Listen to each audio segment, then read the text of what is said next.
de ataque. Muchas gracias por todos. Muchas gracias, buenas noches, bienvenidos a nuestra última sesión. Esta es la cuarta sesión ya y hoy vamos a trabajar tres factores muy importantes dentro del aula, ¿ok? Vamos a hablar de lo que es el class management, que es bastante importante para poder desarrollar las clases correctamente.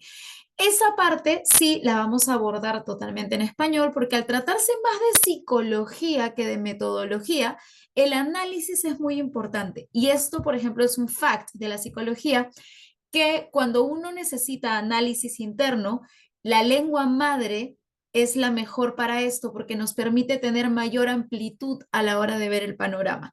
Eso también vamos a conversarlo en algún momento. Vamos a hablar de lo que es las evaluaciones formativas, las evaluaciones sumativas y la evaluación basada en proyectos, que es lo que generalmente se usa a la enseñanza del inglés como segunda lengua, por qué es importante y algunos ejemplos que vamos a poder ver durante nuestra clase. Ok, let's start then and welcome to your class.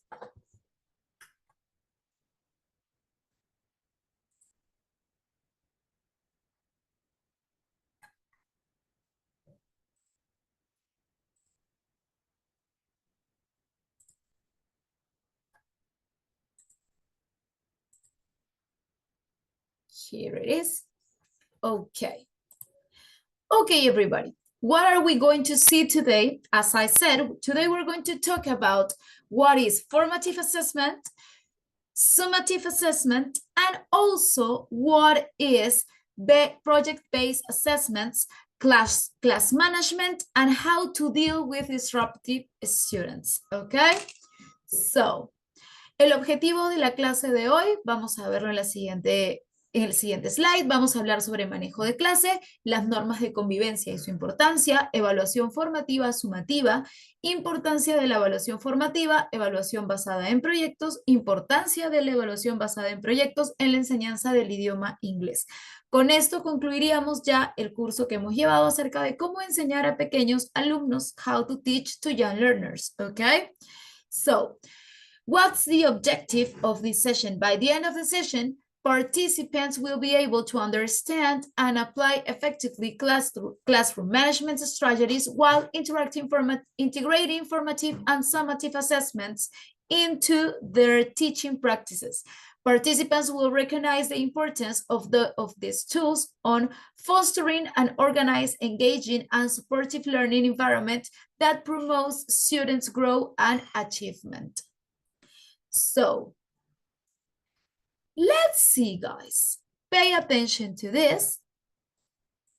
And you are going to tell me, what can we see here? Wait a minute, I am going to copy something and I will go back, I promise. Okay, there it is. What can we see here in this picture? What can you tell me about this picture? Analyze, see, remember. Lo vemos, lo analizamos, en algunas oportunidades lo revivimos. No, no es Halloween, no es Viernes 13. ¿Qué vemos ahí?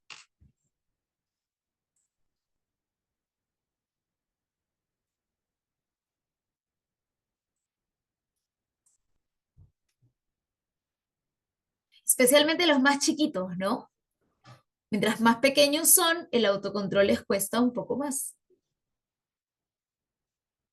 Vamos a hacerlo un poco más interactivo. Voy a colocar en el chat el link de un Mentimeter y ustedes me van a decir qué podemos ver o qué vimos en esa foto.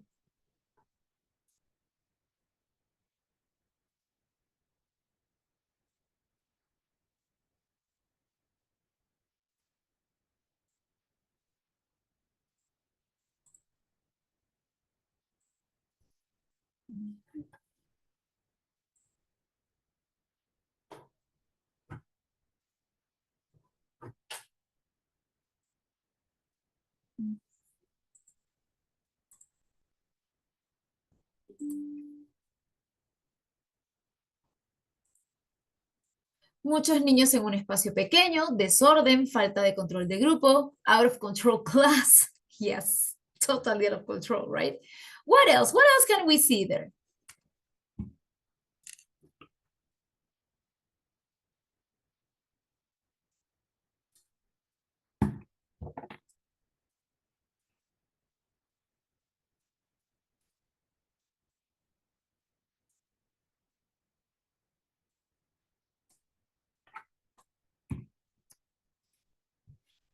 Desorden, mess. What else?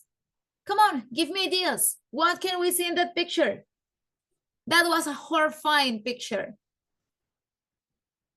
I think that's the horror of every teacher. What can we see there?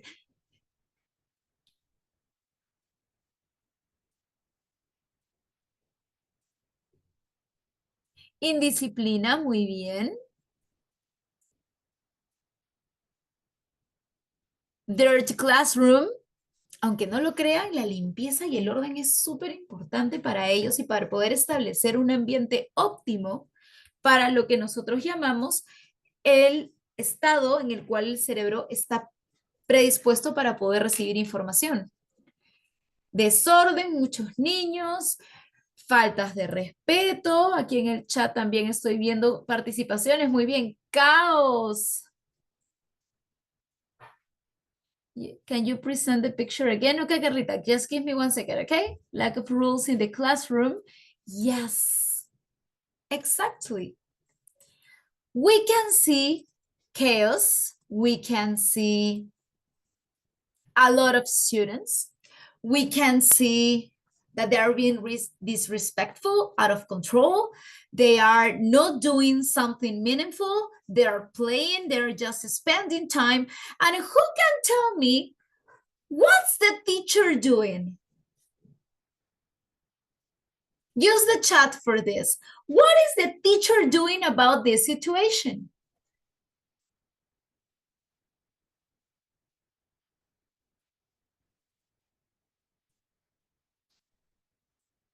What's the teacher doing about this situation? She's good, she's cool, she's horrified, she wants to run away. What is she doing? What is her perception? Lack of rules in the classroom? Yes, she's out of control, overwhelmed, screaming, loss of control, nothing at all. Okay, exactly.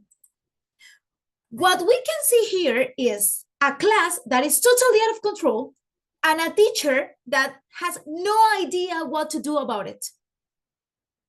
She's just horrified about the situation and she has no clue about what she's going to do about this.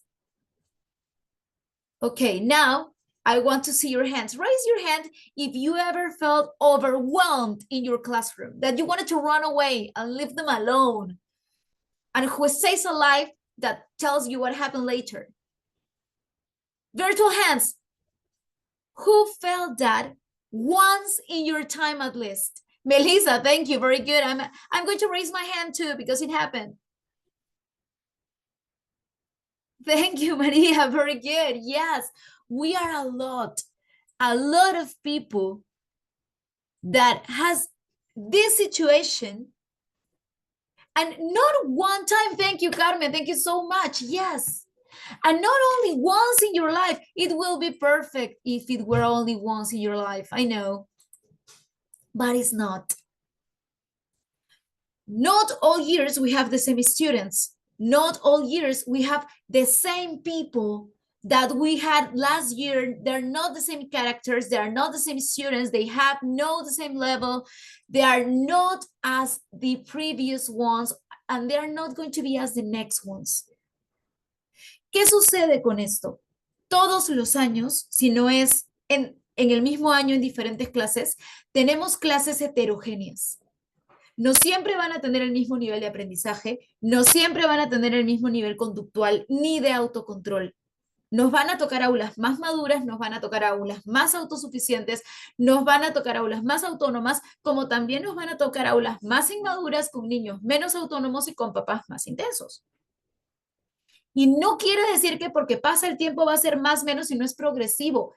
Es random. Lamentablemente, un año puedes tener un salón increíble Y tú dices, ¿por qué todos no son así? Y les amas así. Dices, Dios, esto es. Y el siguiente año te toca un aula así, en la cual tú te preguntas en algún momento, ¿qué estoy pagando, Señor? No fui tan mala. Pasa. Y nos pasa seguido. A veces tenemos aulas a las cuales nosotros, como docentes, no queremos entrar porque sabemos que vamos a gritar, que vamos a levantar la voz, que vamos a salir estresados, que vamos a salir frustrados, que vamos a tener esa sensación de querer hacer cosas y no podemos hacer nada, que tenemos una clase hermosa planeada y no pasamos ni de la mitad porque la mitad te la pasaste. Siéntate, bájate, suelta la silicona, suelta la tijera, deja de cortar la carpeta, no tires el lapicero, porque pasa. Ahora, two hands, okay, I know. Ahora, ¿qué sucede cuando tenemos este tipo de cosas que son totalmente desgastantes para nosotros? Valga la redundancia, emocionalmente nos desgastamos. Y esto genera lo que es el ahora tan famoso en LinkedIn llamado burnout.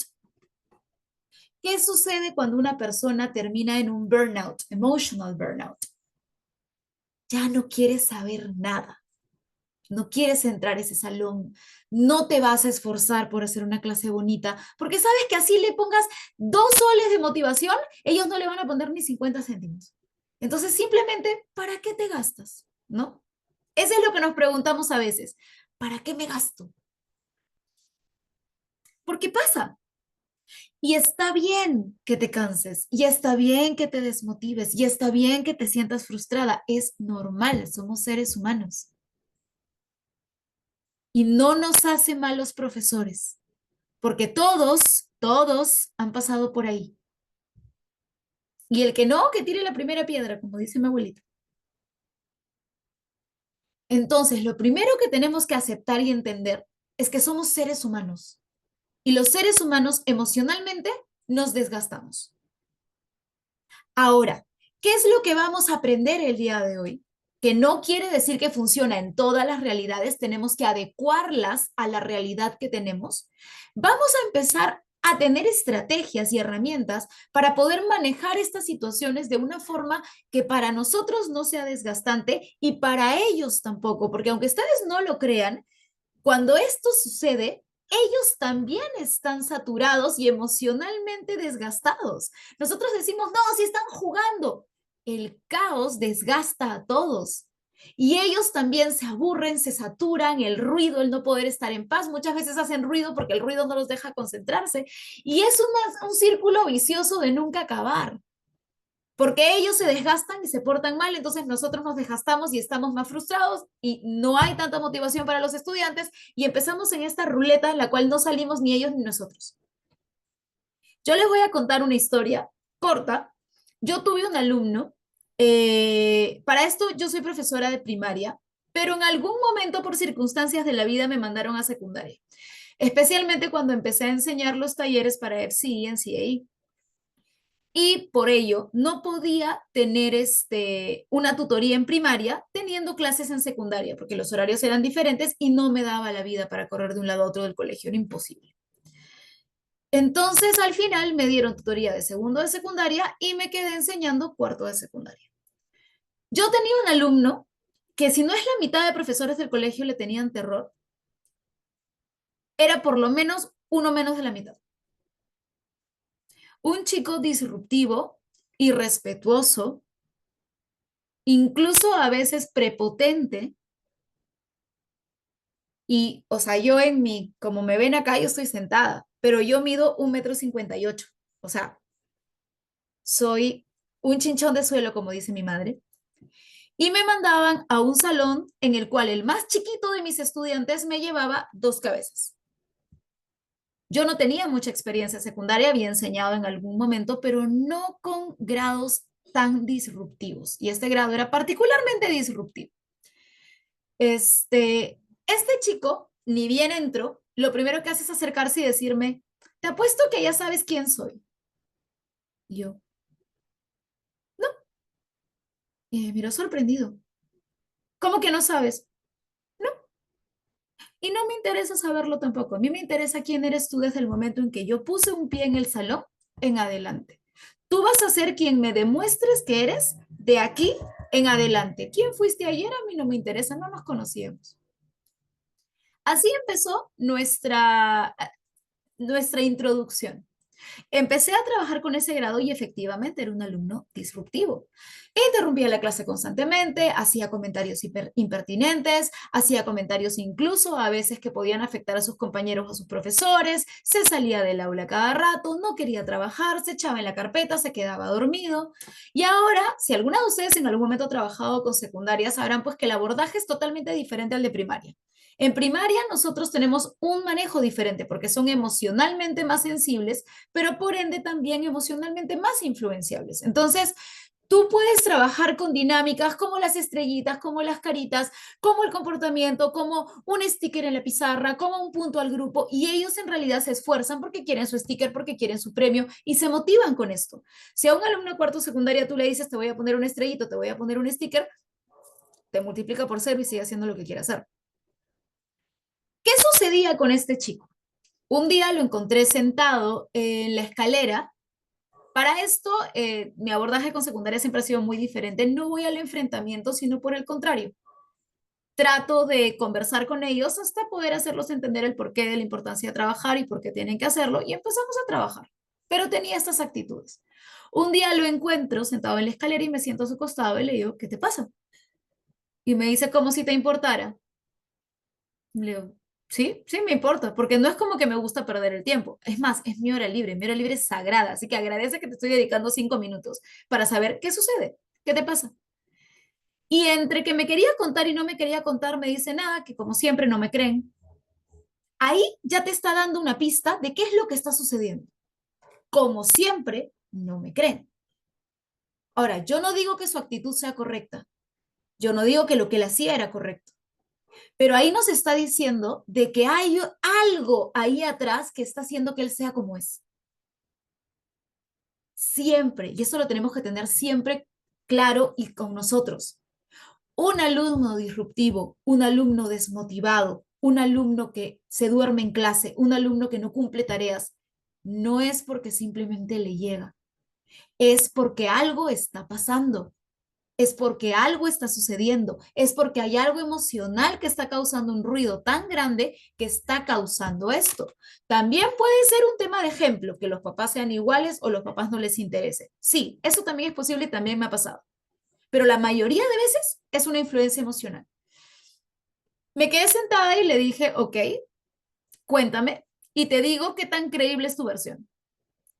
Y antes de que empezara, obviamente ya tratando de aligerar la situación, le dije, pero eso sí, si me vas a florear, floreame bien, porque si no, olvídate. Como que se rió y me empezó a contar la situación. Desde su perspectiva de todo esto, él era atacado por los profesores porque los profesores ya entraban con una predisposición hacia él y su actitud. Y él me dijo, hay profesores que ni siquiera me conocen, que no, nunca me han enseñado, pero llegan y de frente me llaman y me dicen que tengo que portarme bien y me dicen que tengo que hacer. Ya están pensando que yo voy a hacer de todo. Entonces, estaba tan metido en esto él y tan metido lo tenía en la cabeza que ya simplemente no se esforzaba por ser diferente. Si ya me etiquetaron y tú crees que soy malo, ¿para qué me voy a esforzar en demostrarte que no lo soy? Y no tenía intención alguna de cambiar su actitud. Pero porque ya estaba él en el papel que los docentes, sin querer y sin tener mala intención, le estaban dando. Entrar a su aula y decirle de frente, yo sé quién eres tú, hacía que él se sienta agredido. El de frente ir y decirle, siéntate acá en la esquina, sepárate de tus amigos sin que haya hecho nada, hacía que él se sienta agredido. Por ende, se ponía a la defensiva. Por ende, teníamos una actitud disruptiva en el aula. Cuando yo empecé a conversar con él y en varias situaciones hemos conversado, yo siempre le negociaba, porque a él le encantaba ir al baño, le encantaba pasear por el colegio. Entonces me decía, ¿puedo ir al baño? Y le decía, no, ya saliste. Ya, pues, Miss, ¿por dónde vas? Por tal página. ¿Cuántas te he dicho que trabajes? Hasta tal página. Termina y te dejo ir. Y terminaba. Y trabajaba. y cumplía con los trabajos y terminó el libro, lo cual nadie podía creer porque en su vida lo había hecho. Pero ¿qué marcó la diferencia? Que yo no lo etiqueté. Que desde el primer momento que yo entré y él me dijo, ¿seguro ya sabes quién soy? Yo le dije, no, no sé quién eres. Le quité esa etiqueta que él ya se estaba creyendo.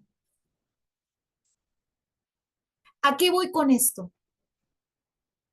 No siempre la autoridad la vamos a ganar por imponernos, por levantar más la voz, por estar más molestos, por estar más serios. A veces simplemente el respeto se gana siendo empáticos. Nosotros tenemos mil cosas, sí, somos adultos, estamos cansados, tenemos mil clases, tenemos mil papeleos, especialmente ahorita a fin de año que estamos con que la libreta, que el comentario, que el cierre, que la diagnóstica, que la prueba, que el corregir. Es un mundo. Pero ellos también traen temas de su casa a veces, que nosotros no nos damos el trabajo de tratar de entender, no digo justificar, porque hay actitudes que no se justifican, pero tratar de entender. Nosotros a veces, sin querer, porque no es algo que hacemos adrede, nuestros alumnos nos importan, los queremos, nos involucramos, pero a veces no ahondamos un poquito más allá porque el niño es tan disruptivo, te interrumpe la clase, que llega a colmar tu paciencia, que simplemente ya no quieres saber qué le pasa, quieres que deje de hacer lo que está haciendo. Pero muchas veces el entender qué es lo que le pasa hace que pare de hacer lo que está haciendo. Entonces, no solamente se trata, cuando hablamos de class management, no solamente se trata de que nosotros tratemos de abordar una clase y tener un control sobre la clase. Tener un control de aula no solo que todos estén mirándonos tranquilos y sentados, es que haya confianza y conexión suficiente para que ellos recurran a nosotros en caso de problemas. O sea, yo en mis 14, casi 15 años enseñando, he visto muchas realidades de muchas familias y no siempre tienen que ver con el colegio en el que trabajamos. Y tengo alumnos que tienen problemas severos teniendo 10 o 9 años. Si nosotros, teniendo problemas y ruidos emocionales, siendo adultos, a veces no podemos gestionarlos y nos agobiamos o nos sentimos mal, imagínense en un niño de 9, 10, 11 o 15 años que todavía no tiene gestión de emociones. No le, o sea, y yo es el ejemplo que le pongo siempre y es el ejemplo que en algún momento le puse a una de mis compañeras, porque tenía un niño con una realidad familiar muy fuerte que implicaba que se separe de sus papás, de ambos papás, por tiempos muy prolongados. Y una compañera me dice, pero eso no es justificación para que haga lo que hace. No, no lo es verdad, pero sí es para que nosotros entendamos que él no va a tener el mismo rendimiento porque tiene un ruido emocional muy fuerte. Entonces, ¿qué sucede con esto? Que tenemos que ser capaces de ver más allá de lo evidente y entender estos ruidos emocionales, ser empáticos. Y es el ejemplo que yo pongo siempre. Si tú te peleas con tu enamorado, te peleas con tu esposo, ¿estás bien al día siguiente? Porque lo ideal y lo que todo el mundo dice es, no, yo dejo mis problemas en la casa y yo dejo mis problemas en la casa y me voy al trabajo y no pasa nada.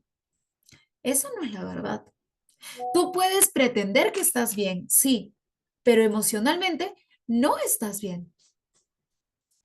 Y eso quiere decir que vas a estar más irascible, vas a tener menos paciencia, vas a estar agobiada, vas a estar con la cabeza pensando en otras cosas y es normal.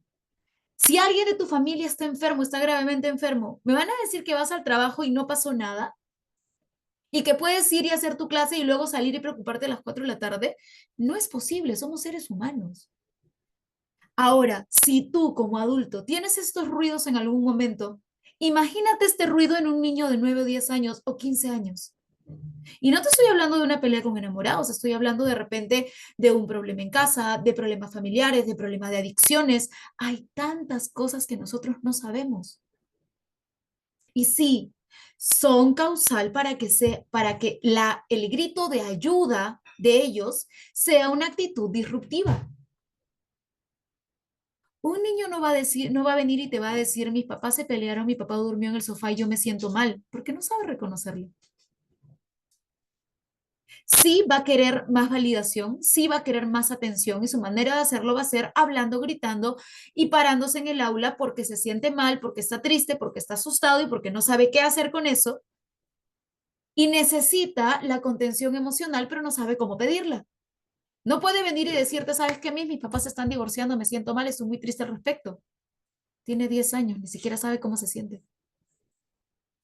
Y esas son las cosas que nosotros debemos considerar. Como hablamos en la primera clase, las emociones están directamente ligadas con el aprendizaje y está comprobado que los ruidos externos son causales de distracción para adultos y para estudiantes. Entonces, todo eso nosotros tenemos que tenerlo claro y tenemos que saber qué es lo que está sucediendo y llegar al fondo. Pero para eso tenemos que darnos el trabajo de llegar al fondo y no quedarnos en esa fachada de que simplemente es un alumno malcriado. Hasta que no sepas realmente que es un tema de crianza, que es un tema de modelos, que es un tema de ejemplos, no podemos etiquetar. Sé que suena ideal, sé que todos hemos caído en eso en algún momento, sé que todos en algún momento perdemos la paciencia, pero lo ideal también es que intentemos esto hasta que lleguemos al punto de decir, no, no es un tema, es cómo lo están criando. Ahí sí, toda la razón. Y seguimos con conducto regular, conductual. Se cita a los papás, se colocan las amonestaciones respectivas, se hacen los informes respectivos y etcétera. Pero cuando hemos agotado los recursos para poder nosotros decir, no es un tema emocional, no es un problema interno, es un tema externo, es un tema de familia. Porque si nos quedamos en la primera impresión, ahí simplemente no sabemos qué es lo que está pasando. Y es lo mismo que vemos en el meme del iceberg que dice lo que ve la gente, tu éxito y lo que no vio y todo el iceberg abajo, que es las amanecidas, el esfuerzo, los sacrificios. Lo mismo pasa con los estudiantes. Lo que nosotros vemos es esto. No sabemos lo que hay acá abajo. Y eso es importante. ¿Por qué? Porque eso genera conexión. Si tú eres capaz de brindar el apoyo y el soporte emocional necesario, ese alumno, esa alumna va a confiar en ti. Y si confía en ti y hay un vínculo, va a querer colaborar contigo. No, no va a estar obligada a colaborar contigo. Y eso hace una diferencia muy grande. Vamos a hablar de class management, ¿ok? Classroom management techniques refer to the techniques and strategies teachers use to create a structured, productive, and respectful learning environment. It involves organizing the classroom, setting clear expectations, maintaining discipline, and fostering positive relationships to support students' engagement and learning. Effective management ensures a smooth flow of activities and minimizes disruptions, allowing students to focus on achieving their academic goals. Como dice aquí, son técnicas que nosotros vamos a utilizar para poder generar ciertos ambientes sin llegar a la confrontación o a que esta situación sea incómoda ni para ellos ni para nosotros. Esto incluye que nosotros tengamos un orden. Sé que muchas veces no le damos importancia a las cosas pequeñas, pero aunque no lo crean, hasta lo más pequeño tiene lógica. En algún momento, yo personalmente puedo decir que soy una persona bastante desordenada, especialmente con mi ropa. Y en algún momento, una amiga mía que trabaja conmigo, que es psicóloga y es psicóloga educativa, me dijo, tú sabes que el mantener desorden en tu cuarto genera que tú tengas desorden en no solamente tu ropa, sino en muchos ámbitos de tu vida. Y yo dije, o sea, es mi ropa. Y me dijo, sí, lo que vemos. Pero ¿te has puesto a pensar en qué otras cosas te estás desordenando? Y yo dije, ¡ah! ¿verdad? No. O sea, tengo que tener agenda porque me olvido las cosas, tengo que, o sea, y empecé a ver ciertas cosas y sí, pues tiene razón. El solo hecho de no tener una rutina de tender tu cama en las mañanas puede generar que tú no organices tu día correctamente y que no tengas un control y un adecuado uso de tus tiempos. Entonces, ¿qué es importante para ellos que están creciendo y generando estos hábitos? Que nosotros tengamos rutinas de orden, de limpieza, rutinas establecidas en la mañana, como llegar y dejar tu journal, como marcar tu asistencia. Estas pequeñas rutinas hacen que ellos se ordenen. Es como que los pasos previos a voy a estudiar, lo cual va a hacer que su cerebro, sin que nosotros les digamos, oye, vas a estudiar, su cerebro empiece a setearse, oye, sí, vamos a estudiar con solo pequeñas rutinas establecidas. Ustedes saben que una vez, bueno, hace años, cuando yo recién empecé a enseñar, les estoy hablando del 2010, más o menos, mi primer año de colegio me mandaron a primer grado. Obviamente entré y casi me vuelvo loca. O sea, había un niño colgándose una ventana. Y yo dije, Dios mío, ¿dónde he caído? Ya no quiero ser profesora, papá. Y en ese tiempo yo solo enseñaba inglés y trabajé con una profesora que tenía años en primer grado, pero años, les estoy hablando de por lo menos 15. Un sol de persona que tuvo la paciencia de enseñarme paso por paso, así como para mí, y decirme, mira, con primer grado necesitas hacer esto, esto, esto, esto. ¿Por qué? Porque más pequeños, menos autocontrol, ¿verdad? Y ella, por ejemplo, tenía hasta incluso teorías del color, lo cual a mí me parecía así locazo, pero mira, le funcionaba. Ella nunca podía colores extremadamente brillantes en primer grado. Su decoración era hermosa, pero era en colores pasteles. Y ella me decía, esto, aunque no lo creas de manera visual, los calma.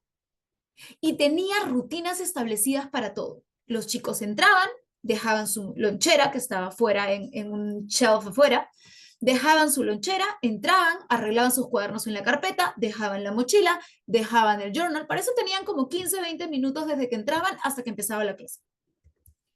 Se sentaban y les ponía un cuento, les ponía una historia o les contaba una historia o en algún momento de la semana les ponía mindfulness. Hay chicos que no les gusta el mindfulness, pero ella les ponía los viernes, por ejemplo.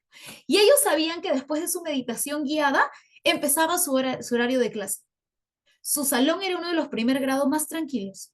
Y no es porque los recibió así, sino es porque se dio el trabajo de generar estas rutinas y no había día que que ella se saltara esta rutina. Y tú dirás, ¿qué tal chamba? Sí, pero para mayo sus chicos ya sabían lo que tenían que hacer y ella no tenía que hacerlo. Ya no tenía que perseguirlos, ya no tenía que estar atrás de ellos, ya no tenía que hacer nada. Ellos llegaban y hacían las cosas porque sabían que tenían que hacer las cosas. Y para las 8 de la mañana ellos ya estaban preparados para sentarse a estudiar y estaban aptos para recibir esa información manteniendo su autocontrol. Sí, fueron 3 meses de trabajo arduo, pero a los 3 meses sus chicos eran autónomos para esto, porque estamos hablando que en primer grado todavía tienes que ayudarlos para ciertas cosas, pero lo logró.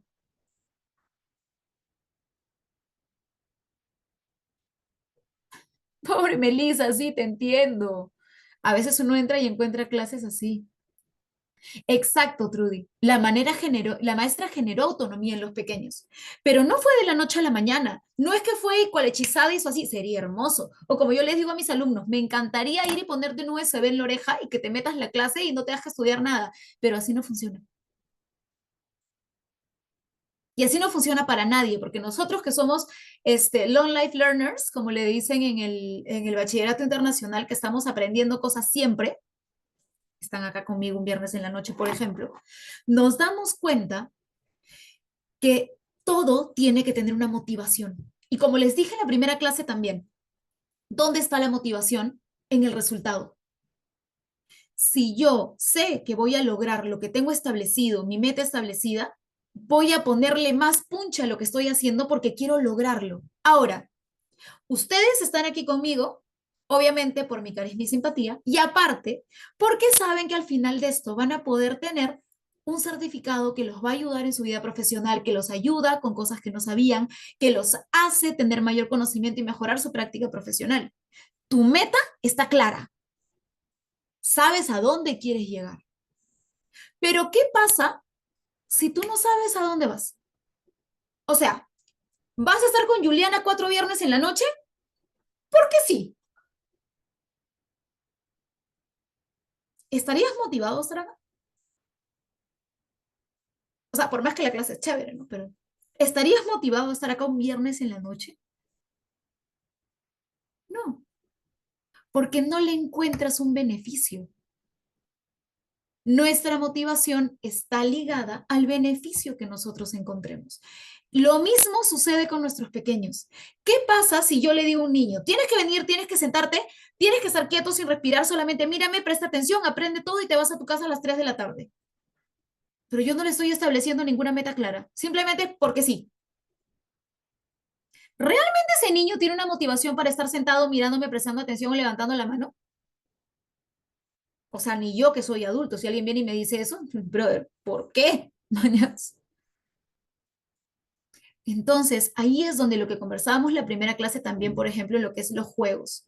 Es importante que nosotros tengamos las metas claras. ¿Qué esperamos de ellos? Ahora, obviamente ustedes saben que los niños, especialmente en educación primaria y los más pequeños de primer a cuarto grado, no son abstractos, están en la etapa concreta. Lo vimos cuando vimos las etapas del crecimiento. Entonces, para ellos, un año puede ser mañana, puede ser pasado, puede ser infinito y el más allá. No hay 365 días, no los pueden contar, no lo pueden magnificar. Entonces, si yo te pongo las metas a diciembre, olvídate. Para ellos va a ser imposible y, ay, no, ¿para qué? ¿Cuándo será eso? Lo que tenemos que hacer es establecer metas cortas. Entonces, una de las primeras herramientas que utilizamos en el aula son las metas a corto plazo. ¿Qué esperamos de nosotros esta semana? No 2 semanas, no 3 semanas, no un mes. Sí, vamos a gastar cartulina, vamos a gastar papel porque las tienen que ver, tienen que estar ahí. ¿Qué es lo que queremos esta semana? Que ellos mismos generen sus acuerdos, que ellos mismos te digan qué es lo que esperan de la clase, cómo les gusta la clase, cómo quieren participar en la clase. ¿Por qué es importante que ellos hagan estos acuerdos y no llevarles nosotros ya impresos una lista de cómo, qué es lo que deben y no deben hacer? Porque otra vez, si yo voy y te doy una lista de 15 cosas que tú tienes que hacer y te digo simplemente porque sí, dime qué las vas a hacer. O sea, que el que venga y me diga, yo te doy 20 cosas y tú vas y las haces y no me preguntas por qué, que levante la mano. Todos vamos a decir, ¿por qué? ¿Para qué? ¿Qué gano acá? Y si no lo hago, ¿qué? ¿Qué va a pasar? Lo mismo pasa con nuestros estudiantes. Entonces, ¿qué tenemos que hacer? Que ellos mismos generen sus acuerdos. ¿Qué esperas de la clase esta semana? Más grandes, 2 semanas. Esta semana vamos a levantar la mano, esta semana vamos a permanecer sentados, esta semana no vamos a interrumpir a los compañeros. Perfecto. Baby steps. Y vamos avanzando. Sí, es un trabajo que nos va a costar meses. Sí, nos va a costar meses. No les voy a decir que no, no les voy a decir la próxima semana ya todo va a ser perfecto, hermoso, vas a entrar y tus alumnos van a estar leyendo Shakespeare mientras tú llegas al aula. No, no va a pasar así. ¿Te va a costar esfuerzo? Sí, pero a los 3, 4 meses tú vas a poder ver resultados, al punto que, como les digo, esta maestra, que de verdad yo hasta ahora admiro muchísimo, ella entraba a su aula y sus chicos estaban sentados y con toda la rutina establecida, hecha, no necesitaban que ella esté atrás. Al inicio sí, ella iba y se paraba en la puerta reglamentariamente todos los días y les decía, lonchera, journal, te sientas, lonchera, ella sí, todos los días. Y a los 3 meses ella iba y se sentaba en el escritorio y ellos iban entrando y lo iban haciendo solos, primer grado. Entonces, tenemos que establecer acuerdos, tenemos que establecer rutinas preestablecidas, tenemos que tener una rutina diaria. Yo sé que a veces no todo el tiempo nos da, no tenemos todo el tiempo del mundo, yo lo entiendo totalmente. A veces llegas con más hora, con menos hora, el tráfico si un carro se chocó, porque lamentablemente los factores que tenemos nosotros alrededor para que el tiempo se haga corto son miles, son infinitos, pero tenemos que tratar que esta rutina se cumpla en su mayoría. Van a haber días que no se va a poder porque van a haber excepciones, pero en su mayoría tienen que cumplirse y nosotros tenemos que hacer un seguimiento hasta que veamos que nuestros alumnos son capaces de ser autónomos. Porque si no, no generamos esa autonomía, los vamos a perseguir todo el año. Nuevamente, la relación que nosotros establecemos con nuestros alumnos tiene que ser positiva. Y para ello tiene que haber una conexión, y para haber una conexión tiene que haber empatía de ambas partes, tiene que haber colaboración de ambas partes y tiene que haber ganas de la otra parte de poner sus 50 céntimos de esfuerzo. Pero para ello, ese alumno, esa alumna también tiene que percibir un beneficio. Y no estoy hablando de un beneficio de te voy a dar un caramelo o te voy a poner un sticker, o no, simplemente el beneficio de sentirse mejor que el día de ayer. Y eso lo vamos a ver más adelante. ¿Cuáles son los círculos viciosos de la autoestima? El autoconcepto que se está formando entre los 7 y 8 años no se puede formar también en base a comentarios que escuchan o actitudes que perciben. Si yo cada vez que tú haces algo te digo, ay, otra vez, ¿qué te estoy diciendo sin decírtelo? No necesito decirte, oye, no puedes. Te lo estoy diciendo con mi actitud, con mi gesto, con mi palabra, con mi cara. Y eso genera un autoconcepto. Es más, incluso nosotros tenemos más influencia en el autoconcepto que incluso los mismos padres. Porque ellos quieren y adoran a sus papás, pero entienden que son sus papás. Cuando van a la escuela, a nosotros nos respetan, nos ven como una autoridad, nos ven como alguien que sabe y que te va a impartir conocimiento. Eres como su, ay, ¿cómo se llaman los de Star Wars? El Padawan es el alumno, el Jedi, perdón. Literal, tú eres como su Jedi. Te ven y dicen, ¡ah! Especialmente los más chiquitos. Ahora, ¿qué pasa si yo todos los días te repito que eres tonto? Sin decírtelo, pero mi actitud te dice eso. ¿Qué va a pasar con tu autoconcepto? Más aún si tú me admiras. Tú me ves arriba y ves a Obi-Wan Kenobi. Y yo te digo, tú no puedes. No con palabras, con actitudes. Vienes a preguntarme, ya dame acá, y lo hago yo. ¿Qué mensaje le estoy enviando a ese chico o a esa niña? O, me hice esto, ay, otra vez. ¿Qué mensaje le estoy enseñando hoy? ¿Qué mensaje le estoy transmitiendo?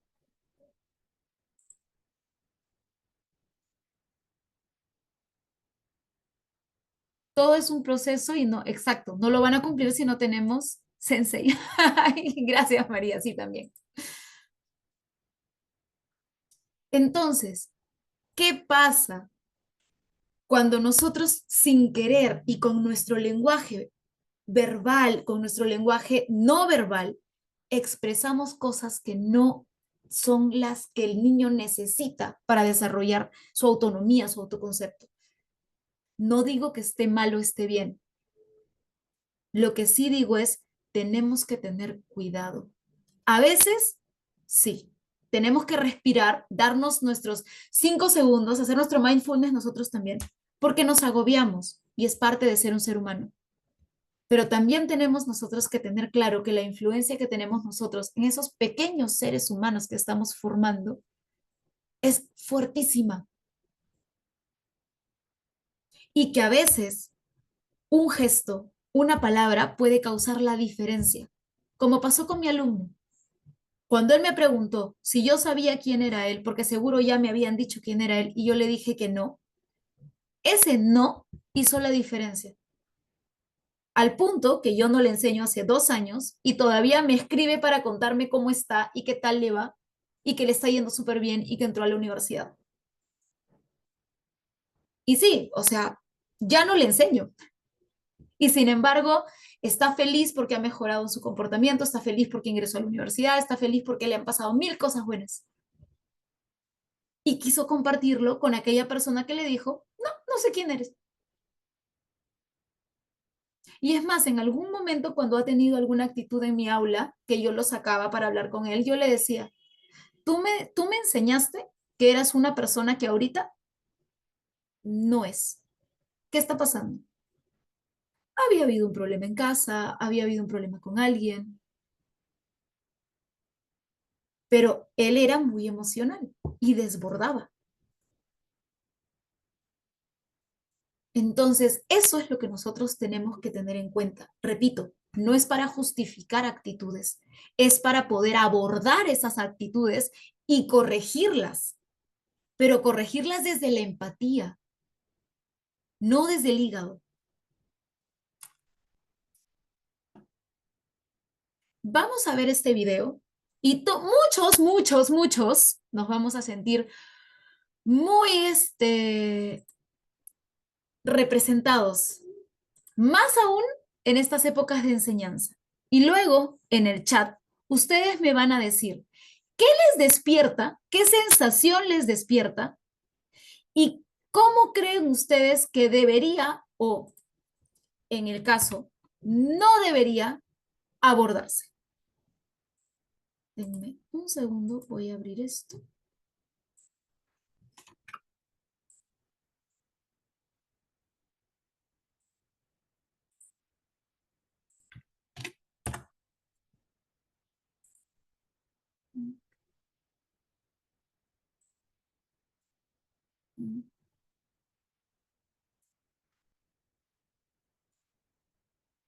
Por algún motivo, cuando quiero abrir una ventana que estoy viendo, se me pierde.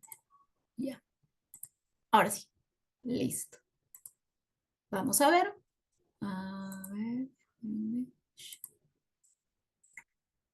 ¿Ok? Entonces, vamos a ver este videito. Me van a decir qué tan identificados se sintieron y por qué creen que esto sucede. Y luego vamos a quemar un par de mitos que les apuesto que en algún momento han escuchado.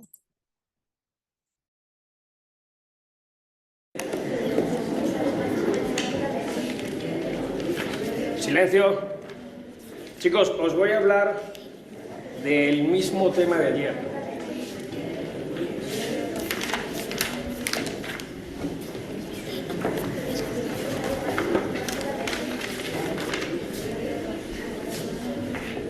¿Cuántos taburetes tendrá que usar para llegar a la pizarra?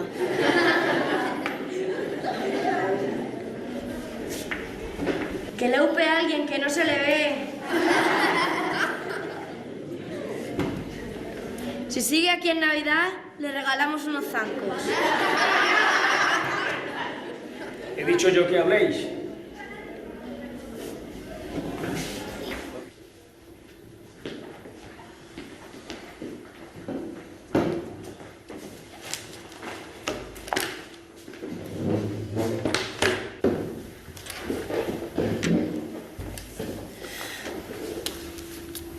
¿Qué tal, David? ¿Cómo llevas la sustitución? Perdida. Sí, encarna yo. Yo no valgo para esto. Sobre todo el chiquillo es el tal Luis Pablo. Te lo juro que me pone de los nervios, que no puedo más.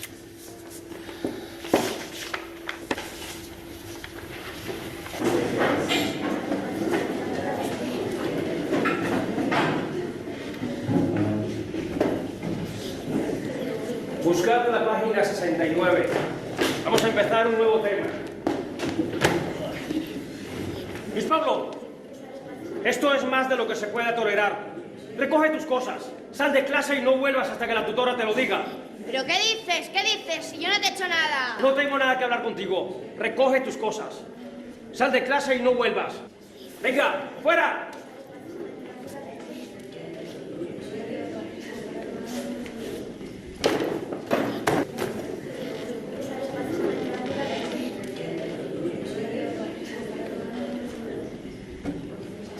¡Que Madrid es mejor! ¡Madrid es mejor!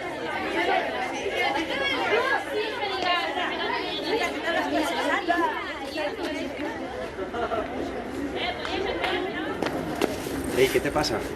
¿Por qué lloras? El gnomo, que me ha cogido manía y me ha tirado de clase. ¿Quién? ¿El gnomo? Tú no te muevas de aquí, que ahora vengo, ¿de acuerdo?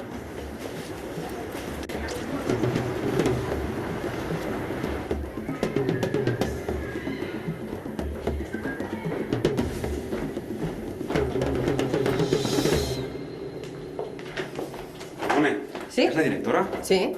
Dígame dónde diablos se encuentra el enano ese que le tiene manía a mi hijo.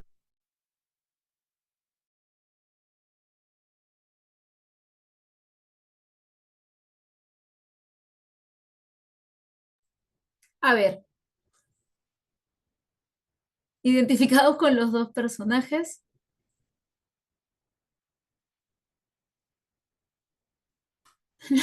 Qué buen título para un libro. Gracias, María. Teacher started his class without reviewing the class rules. It's important to clear them out and has no respect for the students, lack of methodology, no empathy at all. Sí, es cierto, Trudy. Podemos analizar todo lo que tú quieras acerca del maestro, pero no podemos responsabilizarlo al 100%. ¿Se han dado cuenta que nos hemos acostumbrado a responsabilizar a una de las partes? O es el maestro que no tiene un abordaje correcto, que no hizo lo que tenía que hacer, que no repasó lo que tenía que repasar, que no tenía el lesson plan. Mil cosas pueden pasar. O son los papás que le creen todo al niño y que no quieren saber lo que ha pasado y que no saben el hijo que tienen en casa y que no saben lo que están criando. Responsabilizamos al 100% a un lado. Exacto, es cierto. Es cierto, Carla. Ellos repiten muchas veces lo que tienen en casa, lo que ven en casa. Y en casa les enseñan lo que aprendieron de pequeños. Y vamos a lo que vimos en la segunda clase. Si tú tienes en casa el modelo de un papá que no maneja la frustración y no maneja sus emociones y cada vez que algo no le sale bien va y lo tira por la ventana, o si el celular no funciona lo tira al piso y lo rompe, y si la computadora no funciona porque el mouse se malogró, la agarra a puñetazos, ese niño o esa niña va a tener un control de emociones. Ese niño o esa niña va a ser capaz de respirar y decir, no, la computadora no tiene la culpa. Vamos a ir no muy lejos. ¿Les ha pasado cuando está jugando Perú y están viendo el partido de fútbol y terminan gritándole al televisor como si realmente el árbitro los fuera a escuchar vía América Televisión? No hay Cherry, por si acaso, era un ejemplo. No, ¿verdad? Tú sabes y eres perfectamente consciente que el árbitro no te va a escuchar, los jugadores tampoco te van a escuchar, pero ahí tú te das cuenta del manejo o el poco manejo de emociones y de frustración que demuestran muchas personas, especialmente adultas. Ahora, no vamos a justificar ninguno de los dos lados, porque ambos lados tienen responsabilidad. Ahora, nosotros tenemos que empezar creyendo y entendiendo eso. Y esto aplica para todo, ¿eh? Y vamos a ver la parte, el consejo romántico de la noche.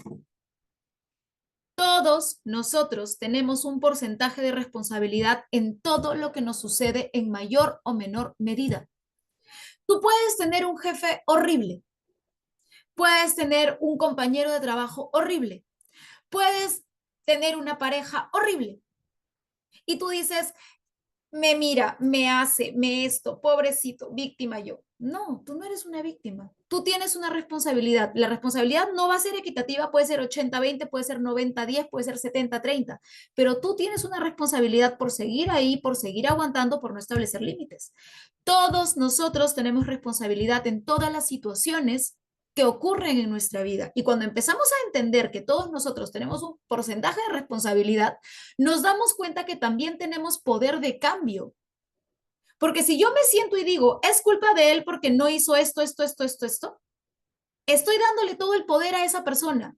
Porque si esa persona hace o no hace, va a influir en el resultado que obtengamos. Si yo me doy cuenta que tengo un grado de responsabilidad y que tengo un grado de acción, también me doy cuenta que soy capaz de cambiar esa situación. No me gusta mi jefe porque es una persona que no es empática, no tiene manejo de emociones. Genial, entonces no me quedo ahí. Y hago algo al respecto y busco un lugar donde mi paz mental no se vea amenazada. Pasa lo mismo con lo que tenemos en todos los ambientes, incluso los laborales. Entonces, si nosotros vamos a generalizar por un lado o por el otro, no vamos a encontrar una solución, vamos a encontrar un responsable.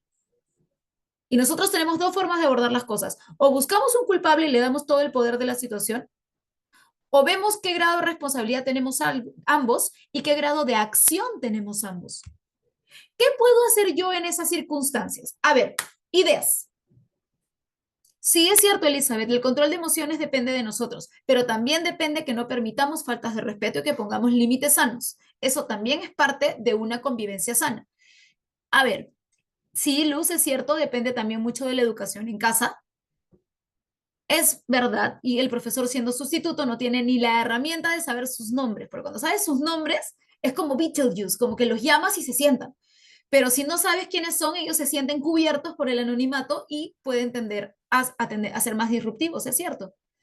Entonces, ahora, fuera de todo este contexto, ¿nosotros qué podemos ver?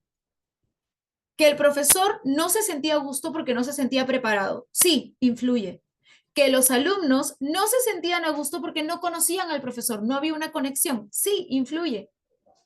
¿Y qué debió hacer él? Repasar normas y presentarse. Tan simple como ir y decirles, hola, yo soy Juliana, voy a estar con ustedes el día de hoy porque su Miss está resfriada, porque su Miss no pudo venir o por cualquier cosa. Les cuento un poco de mí. No te demoras ni 5 minutos y eso va a generar el cambio porque van a generar una conexión contigo. Vas a generar que haya esto, vaivén, en el cual yo puedo acercarme a ti, tú te acercas a mí, ya no eres una cara desconocida, eres una persona que se presentó, que tuvo el tiempo y la gracia de venir y decirte, oye, ¿sabes qué? Chévere conocerte. Y sí hace una diferencia. Y luego, más aún si estás sustituyendo, estableces normas. No te digo que te vas a gastar 20, 30, 40 minutos de la clase haciendo normas. Pero si te pones a pensar 10 minutos que te cueste hacer todo esto y 30 minutos de trabajo, o que tengas 45 minutos peleando con el comportamiento e igual no hagas la clase. A veces 5 o 10 minutos invertidos van a generar tranquilidad a los otros 30.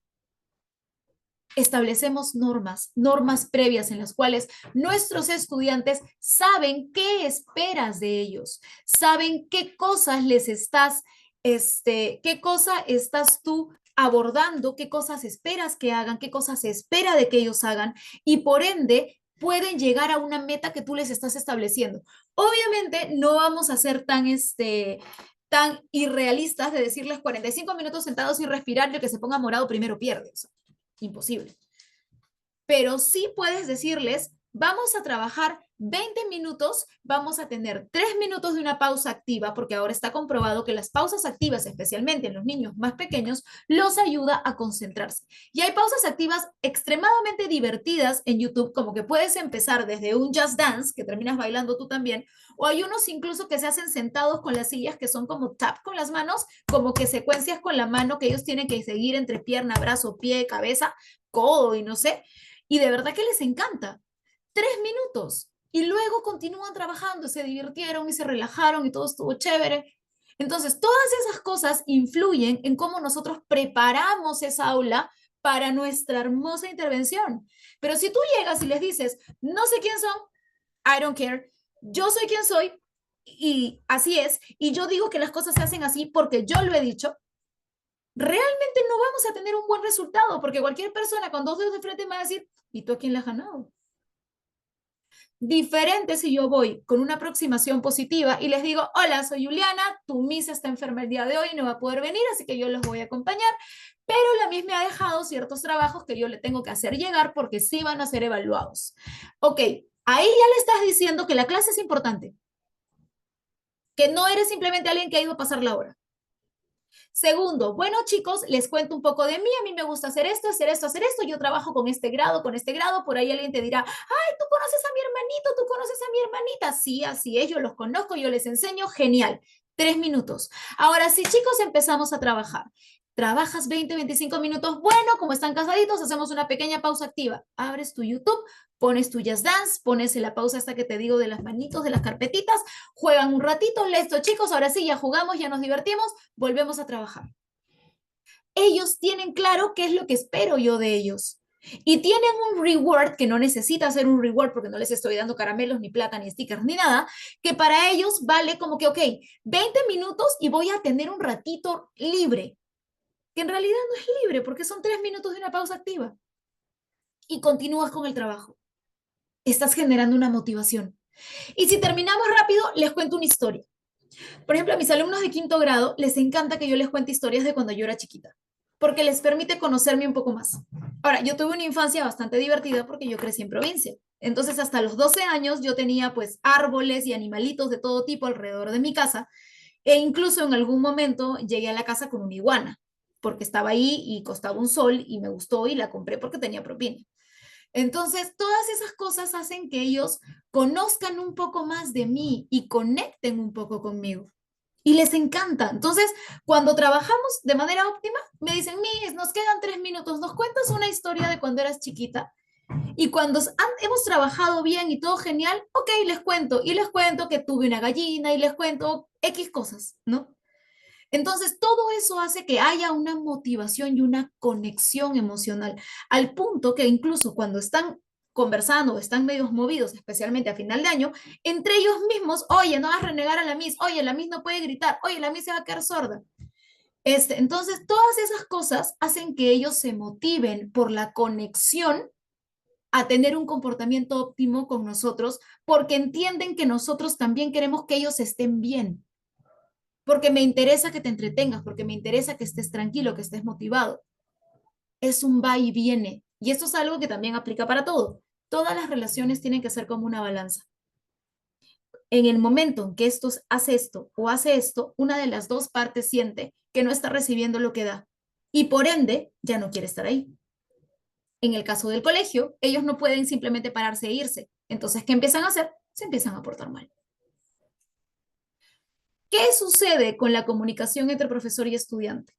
Nosotros tenemos el alto dominio, que son los objetivos claros y la guía estructurada. Pero si es excesivamente autoritaria y no consideras lo que ellos quieren, cómo se sienten, qué les gusta o qué no les gusta, van a sentir de que a ti no te importa cómo están ellos, entonces a mí no me importa cómo estás tú. Tenemos la alta cooperación, el considerar las opiniones y las necesidades de los otros. Pero, ¿qué sucede cuando tenemos excesiva alta cooperación? Entramos en la permisividad. Y ellos detectan cuando somos permisivos o cuando simplemente les decimos que sí porque ya estamos aburridos. Tenemos también la alta oposición, que todo lo que yo digo es y no quiero que me digan nada, pero siempre va a haber alguien que me diga que no. Esto va a generar el antagonismo y el enfrentamiento entre ambos.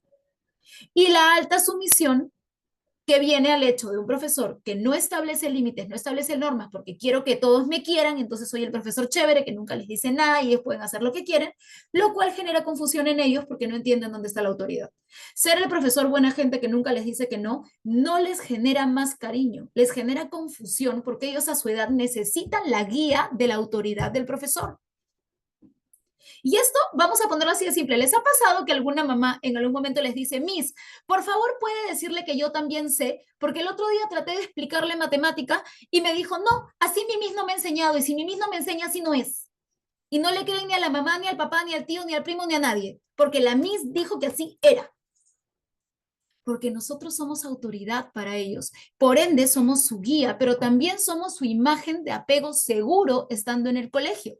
Si les pasa algo, van a recurrir a ti. Si tienen miedo, van a recurrir a ti. Si hay un temblor, van a recurrir a ti. Y si nosotros no sabemos llenar esa imagen de autoridad, ellos no van a saber dónde están parados y se confunden.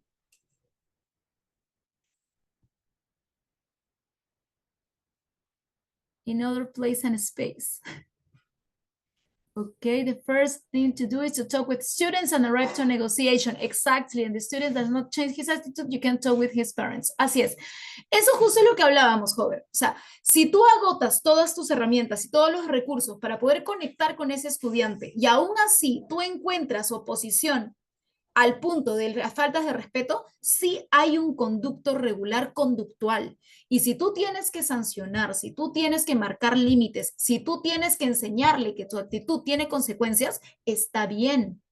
Parte de la crianza respetuosa, tanto para padres como para profesores, es que hay límites y los límites se respetan. Y si tú no respetas los límites, hay consecuencias. El no darles consecuencias no es ser mejor profesor. Al contrario, pero sí tienes que agotar los recursos para llegar a esas consecuencias. Es importante.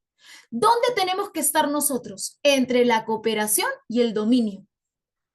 Soy autoridad, soy tu imagen de autoridad y de apego seguro estando en el colegio. Coopero contigo porque me importa lo que tú piensas. Pero eso no quiere decir que vamos a hacer lo que tú quieres. No te equivoques.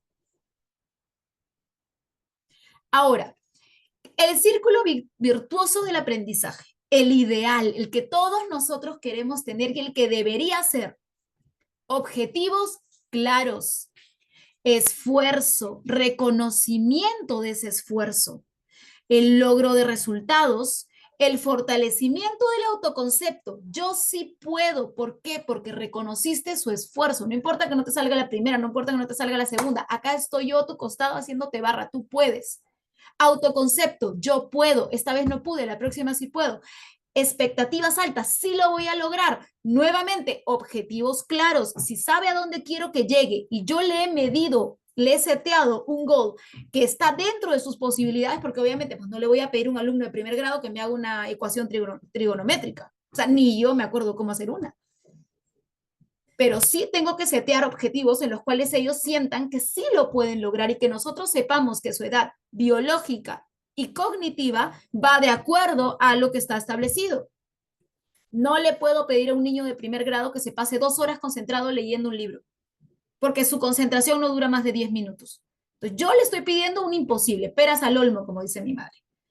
Entonces, tengo que tener claro su madurez cognitiva y biológica para lo que yo puedo pedirle que haga. Y de aquí nos ayudamos con las pausas activas, con la motivación visual, todo tiene que ser visual. Si tengo un cuadro, si tengo un class dojo, que lo vean.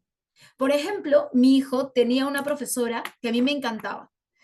Esta profesora todos los días se cambiaba de aretes y tiene aretes de 1000 formas y colores. Mi hijo estaba en primer grado. Mi hijo es un poco inquieto porque es como que se aburre y simplemente empieza a moverse.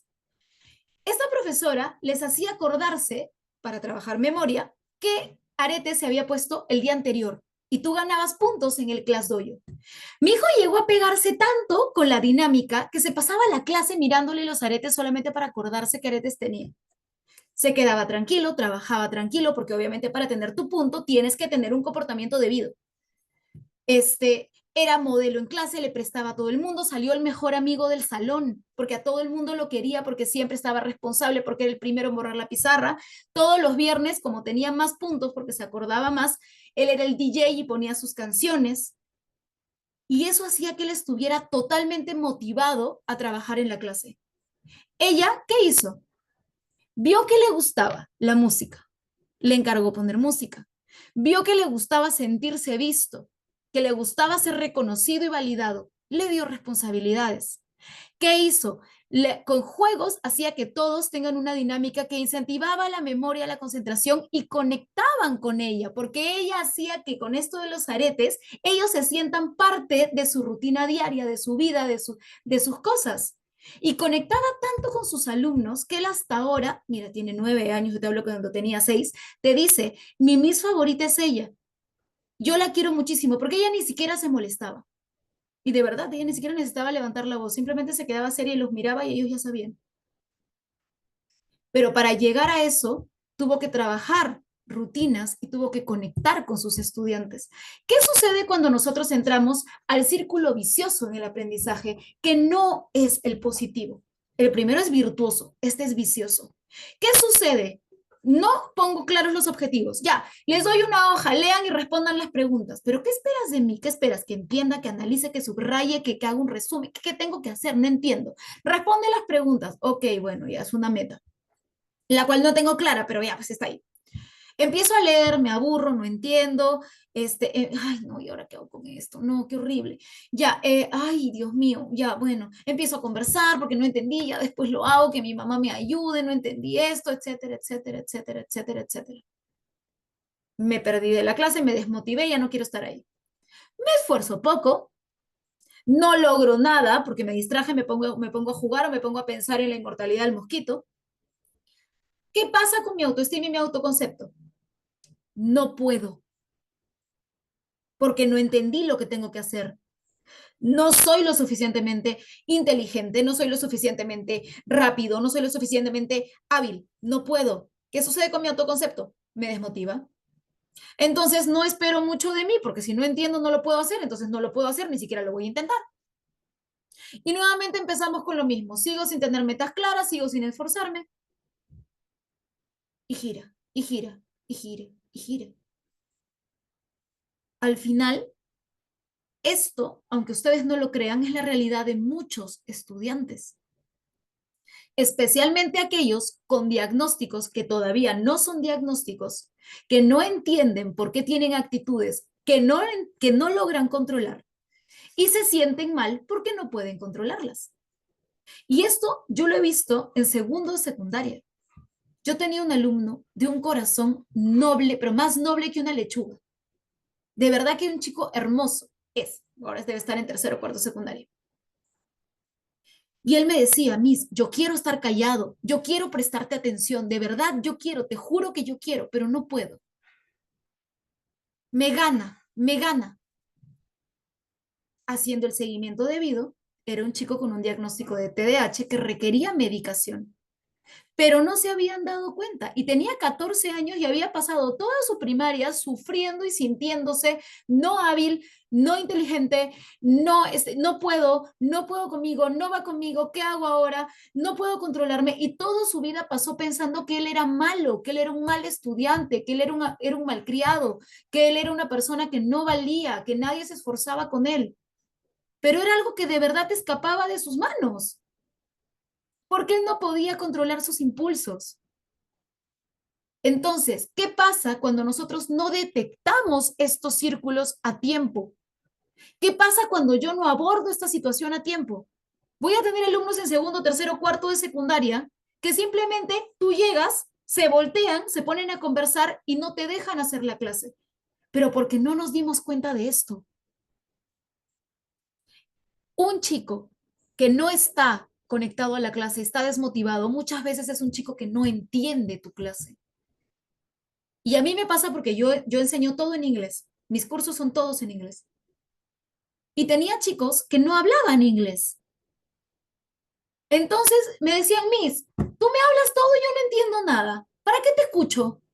Sí, pues, tienes razón. ¿Para qué me escuchas? Entonces, ¿qué hicimos? Ok, uno, buscarle el apoyo y la nivelación requerida, porque pasaba de un colegio que no era bilingüe a un colegio bilingüe. O sea, de 2 horas de inglés a la semana a 10 o 12 horas a la semana, o incluso a 20, 21 horas a la semana de inglés. Obviamente, hay un desfase. Entonces, ¿qué hacíamos? Uno, herramientas. Necesita la nivelación. Dos, apoyo. ¿Cómo te ayudo? Me siento contigo, me pongo a tu costado, te explico en palabras más simples, uso vocabulario más básico para que tú logres entender lo que tienes que hacer. Y te voy ayudando mientras tú generas esta herramienta del idioma para poder entenderme. E incluso en algunos casos nos dábamos cuenta pues que era un caso de diagnóstico que no había sido detectado a tiempo y que se podía regular. Ahora mis compañeras incluso me han contado de mi alumno de cuarto que ya está yendo quinto a secundaria este año y me dicen es un caballero, no lo reconoces. Claro, porque necesitaba ayuda. Pero todo eso nosotros, sí, es una responsabilidad enorme, pero la tenemos. Nosotros pasamos con ellos 8 horas al día. Diana, cuéntame.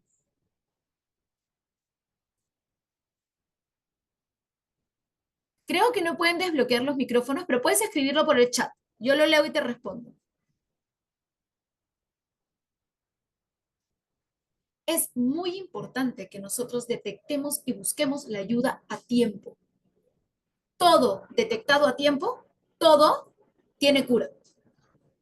Pero tenemos que ser capaces de decir hasta qué punto tú puedes influenciar, tú puedes hacer o tú puedes abordar y cuando otro departamento necesita ayudarte a abordar ciertas situaciones.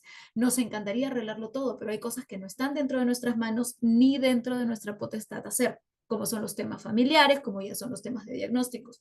Para eso recurrimos a Learning Support, recurrimos a normas, recurrimos a los padres de familia, pero tenemos que ser capaces también de decir, necesito ayuda. Y no llegar al punto en el cual llegas a un burnout terrible, que no quieres ni ir a trabajar y empiezas a enfermarte porque tu sistema inmune se deprime y al final la única que termina mal eres tú. Entonces, ¿qué tenemos que hacer? La comunicación estratégica. Camino al cambio de pensamiento y actitud mediante la comunicación. ¿Recuerdan que les comenté en la primera o segunda clase que nosotros tenemos que nosotros actuamos de acuerdo a los pensamientos que tenemos, ¿no es cierto? La fórmula es simple. Mi pensamiento me lleva a una emoción, mi emoción me lleva a una acción. La acción me va a llevar al resultado que yo quiero. Si mi pensamiento es negativo, el resultado va a ser negativo. Si mi pensamiento es positivo, mi resultado va a ser positivo. Básicamente, cuando yo quiero que algo salga de manera diferente, lo que tengo que cambiar es mi pensamiento. Porque esta situación te va a generar una emoción, pero esta emoción te va a generar un pensamiento. Si yo tengo miedo, voy a querer huir, voy a querer defenderme, voy a querer correr. Si yo tengo cólera o mucha ira, voy a querer atacar, voy a ponerme irascible, no voy a querer escuchar nada. Si yo estoy triste, voy a querer estar hecha bolita, que nadie me escuche, que nadie me mire, que nadie me hable. Entonces, lamentablemente, nosotros lo que tenemos que ver y detectar son los pensamientos y ver qué emoción me está despertando ese pensamiento. Primero, estado presente, el ahora. ¿Qué emoción me despierta? ¿Por qué me la despierta? Comunicación. Tengo que tener la capacidad de la comunicación asertiva y oportuna con papás, con estudiantes, con compañeros. Estrategias, miles que podemos aplicar en el aula. Conductas, capacidades y creencias, cambiar mis creencias previas, qué qué pensamiento me está generando esta emoción negativa, por qué lo creo, qué puedo haber vivido que me lleva ahí. Y obviamente nos va a llevar al estado deseado, cuando yo soy capaz de identificar por qué le tengo miedo a las arañas y a mí nunca me ha picado una araña y me doy cuenta que desde chiquita me dijeron que eran malas y mi mamá me dijo que les tenía que tener miedo y yo les tenía miedo. Entonces luego, objetivamente digo, soy un adulto, yo no les tengo miedo y puedes generar el superar ese miedo. Pero tenemos que reconocer el pensamiento y la emoción que va ligada a este pensamiento. Ahora, ¿qué es lo que vamos a hacer? Miren aquí, tenemos lo que son la comunicación ganar-ganar y la base de la confianza y la credibilidad. ¿Qué pasa cuando nosotros tenemos conversaciones? En algún momento, no sé si ha sido en este curso o en uno de los anteriores, que les comentaba a alguien que nosotros tenemos dos maneras de enfrentar los conflictos. O escuchamos para llegar a un acuerdo o escuchamos para ganar la pelea. Pero los dos estados no van de la mano, al contrario, son totalmente opuestos. Si yo te escucho para ponerme de acuerdo, estoy dispuesta a ceder y a reconocer que yo también tengo responsabilidad sobre la situación. Si yo te escucho para ganarte, entonces simplemente no me interesan tus argumentos y quiero imponer los míos. ¿Qué genera? Ah, sí, María, es situación, emoción, pensamiento, acción y resultado. O sea, la situación te va a generar una emoción. Esa emoción te va a generar un pensamiento. El pensamiento te va a llevar a actuar de acuerdo a ese pensamiento. Y la acción es la que va a darte un resultado. Entonces, si tu pensamiento es negativo, de que no puedes o de que te va a salir mal, te va a salir mal, porque tu resultado va a ir amarrado a tus acciones y tus acciones van a ir de acuerdo a ese pensamiento. Entonces, no va a salir lo que tú quieres. No porque no quieras, sino porque tus acciones te llevan ahí. Entonces, ok, ay, si fue con ustedes, ya, genial, gracias. ¿Qué sucede? Cuando tú estás en una conversación en la cual pierdes y pierdes, los dos perdemos, o sea, ninguno llega a ningún acuerdo y sabes que ya no quiero hablar nada, no hay una comunicación alta, no hay consideración por ninguna de las partes, es más, no me importa. Si yo gano y tú pierdes, a ti te va a dar cólera. Tampoco es una comunicación asertiva. Si, por el contrario, yo pierdo y tú ganas, te vas a dar cuenta que yo no tengo consideración ni respeto por mis límites. Entonces tú tampoco me vas a considerar. ¿A dónde tenemos que llegar nosotros? A ganar, ganar. Que ambas partes nos sintamos lo suficientemente cómodas y de acuerdo para que digamos, yo puedo ceder, doy un pasito, tú das un pasito y nos encontramos al medio. Esa es la idea de solucionar un conflicto. Pero para solucionar un conflicto yo tengo que ser capaz de reconocer mi responsabilidad y de ceder en ciertas situaciones. Entonces, aquí este libro, Los 7 hábitos de la gente altamente efectiva, salió en el 2003. Es un libro que yo recomiendo bastante con el tema de la comunicación asertiva. Me encantaría desarrollarlo más. A mí me encantan este tipo de libros. De verdad que yo leo un montón. Es más, cada que puedo cojo un libro y soy la mujer más feliz del mundo con mi libro. Y me gustan mucho este tipo de libros. Por ejemplo, este de los 7 hábitos de la gente altamente efectiva es buenísimo. Y si quieren otro para generar hábitos, pero para ir generando hábitos de cero, hábitos atómicos también es increíble. Altamente recomendados. Y no, no es cherry. Bueno, entonces, ¿qué es lo que tenemos que hacer para solucionar los problemas? Sentarnos frente a frente y convenir en trabajar juntos para resolver un conflicto. Esto aplica también para las relaciones. Somos tú y yo contra el problema, no tú contra yo. Somos un equipo enfrentando una situación, no nos estamos enfrentando el uno al otro. Ponernos de acuerdo y respetar la opinión de la otra persona. Es importante que tú valides a la otra persona, así no estés de acuerdo en lo que esa persona te dice. ¿Sabes qué? No comparto tu punto de vista, pero entiendo que pienses así. Somos personas diferentes, con vivencias diferentes y con perspectivas diferentes. Cada persona debe expresar su punto de vista. ¿Qué y por qué? ¿Qué quiero y por qué lo quiero? Luego, no puede producirse una negociación con éxito sin que haya un convenio, donde cada uno tiene derecho a expresarse y el otro valida este punto de vista. Esencial, crear soluciones favorables para todos. Lo que les decía, yo doy un paso, tú das un paso y nos encontramos al medio. No puede ser de que yo gano todo y tú pierdes, o tú ganas todo y yo pierdo y yo cedo porque quiero estar contigo. No, tenemos que estar ambos contentos. La balanza, chicos, esto es para todo en nuestra vida.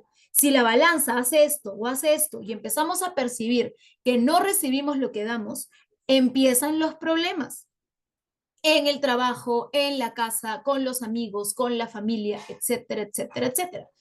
Y el cuarto, que los dos seamos capaces de evaluar las opciones. Ahora estamos del mismo lado peleando contra un problema. No somos tú contra yo, somos nosotros juntos contra esa situación que tenemos que resolver. Y buscamos un resultado en el cual ambos nos sintamos de acuerdo. Crear un acuerdo o plan de acción para poner en práctica luego de tomar una decisión. Estos son los 5 pasos para la solución de problemas. Esto también aplica para nuestros estudiantes. Si yo voy, me siento con mi alumno y le digo, ¿qué está pasando? No, que me aburro, que no me gusta la clase porque el profesor es muy aburrido, porque habla mucho. Ok. Entonces, ¿qué es lo que esperas tú de la clase? No, espero que el profesor juegue más, que sea más ameno. Está bien, no te están diciendo que eres un mal profesor, te están diciendo de que aprenden y quieren aprender de manera diferente. Profe, no te estoy diciendo no hagas la clase, te estoy diciendo por favor ponme más juegos, por favor ponme más videos, por favor hagamos algo diferente, déjame moverme. Y no te hace un mal profesor, al contrario, escuchar a tus alumnos te hace mejor profesor porque enriqueces tu práctica docente. Porque eres capaz de conocer a tu población. Yo es lo que les contaba de mis alumnos de 4º grado el día que les puse los Beatles. Me miraron con cara de ¿qué es esto? Porque obviamente pues no es de su época. Pero sin embargo ayer, por ejemplo, que estaba en una capacitación con alumnos de 15 y 16 años, no sé cómo sale el ejemplo que les digo, y esa es una excelente canción de los Enanitos Verdes. Y bueno, ¿qué van a saber ustedes de Enanitos Verdes? Y me escribieron, claro, mis Enanitos Verdes, lo máximo. Entonces te das cuenta de que vas conociendo a tu gente y vas teniendo conversaciones que te permiten conectar. Por ejemplo, en las virtuales, en las últimas que tuvimos por la PEC, mi gata le encanta pasar por encima de la computadora y siempre se pasea por la pantalla. Entonces, la cogí y se las enseñé a mis alumnos en los minutos que estábamos antes de empezar la clase. Eso hizo que toda la clase no tuviera micrófonos desactivados sin permiso, me escribían por el chat, levantaban la mano, todos con cámara prendida. ¿Por qué? Porque tuvimos 3 o 5 minutos para conectar, para establecer las normas, para decir lo que esperaba de ellos y la clase salió alucinante. De verdad que mejor de lo que yo había previsto. Pero porque nos dimos un tiempo de conectar con ellos y de establecer estos límites claros. Entonces, ¿qué queremos nosotros? Confianza y credibilidad para generar conexión. Eso es lo que necesitamos, que ellos nos crean que sepan que les hablamos con la verdad y que confíen en nosotros, que vamos a ayudarlos, que pase lo que pase, así no sea del colegio, si no sea algo de la clase, tú me vas a ayudar porque tú eres mi figura de apego. Yo recurro a ti en busca de seguridad porque soy un pequeño de 10 u 11 años. Entonces, obviamente recurro a ti porque quiero tu ayuda. Y si tenemos confianza y credibilidad, tenemos conexión, lo cual va a hacer que nuestros estudiantes quieran que nosotros estemos bien y nos ayuda con el control de aula. Porque si a mí no me gusta gritar, a mí no me gusta molestarme, como yo le decía a mis chiquitines de primer grado, cuando yo me molesto me pongo verde porque me vuelvo una bruja, pero no he traído mi brevete hoy día y no me voy a poder regresar en escoba, tendría que regresarme caminando a mi casa. Y tú los escuchabas chiquititos, "Shh, no hagas gritar a la Miss porque se va a poner verde". Obviamente jamás me puse verde, ¿no? Pero ellos creidísimos que yo me iba a poner verde. Y querían que yo esté contenta, porque me decían que cuando sonreía parecía una princesa. Entonces, querían que yo sonría, querían que yo esté bien y sabían que cuando ellos se portaban bien yo estaba contenta. Yo no necesitaba decírselos, porque había una conexión. Y eso es lo que nosotros tenemos que empezar a generar, esa conexión en la cual les importamos como nos importan ellos a nosotros. Ahora, cerrando el tema de lo que es manejo de clase, de esto podríamos hablar 3 días, olvídense, porque de verdad que es recontra amplio. Y no solo recontra amplio, sino que hay herramientas, hay tips que podemos dar, hay pausas activas, hay para estudiar, para aprender y para leer, no saben. Yo me pego con estos libros. Y es más, he descubierto una nueva herramienta en LinkedIn donde te ponen resúmenes de libros en PPTs con los target points y me parece increíble.